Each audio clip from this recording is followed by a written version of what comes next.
সংখ্যক লোক গিয়েছে। আগামীকাল গতকাল বহু গাড়ি পৌঁছে গিয়েছে এবং আজকেও দেখছেন রাস্তায় যেভাবে জ্যাম, মানে শক্তিগড়ের মুখ থেকে জ্যাম এবং উল্লাসের মোড় থেকে জ্যাম রয়েছে এবং কীভাবে পৌঁছাবো সেটা একটা দুশ্চিন্তা নিয়েই কাটছে আমাদের। তো আশা করি মমতা ব্যানার্জির আশীর্বাদ আমাদের সঙ্গে আছে, আমরা পৌঁছে যাবো ধর্মতলায়।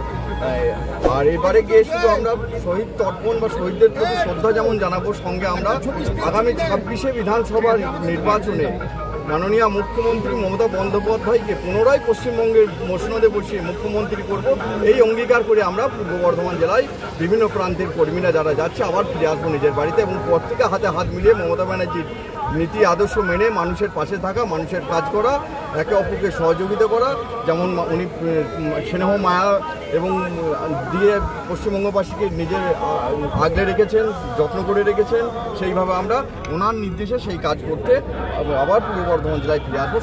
দেখতে পাচ্ছি যে আপনি যে কথা বললেন যে সকালকে আগলে রেখেছেন, আপনিও সভাধিপতি হিসেবে যেভাবে সকলকে আগলে রেখেছেন, আপনার সঙ্গে রয়েছেন দেখছি আউসগ্রাম, মঙ্গলকোট, সমস্ত নেতৃত্বরা, সমস্ত কর্মীরা আপনার সঙ্গে রয়েছে, কি বলবেন?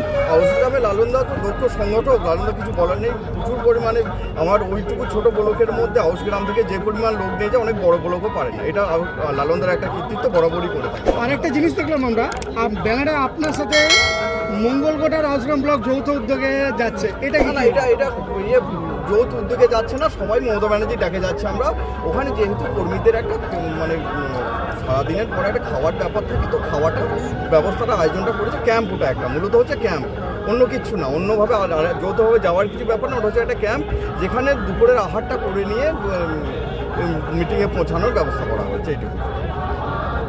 আপনারা দেখছেন 24 ঘন্টা ইন্ডিয়া টিভি, সর্বদা সবার পাশে, সবার মাঝে।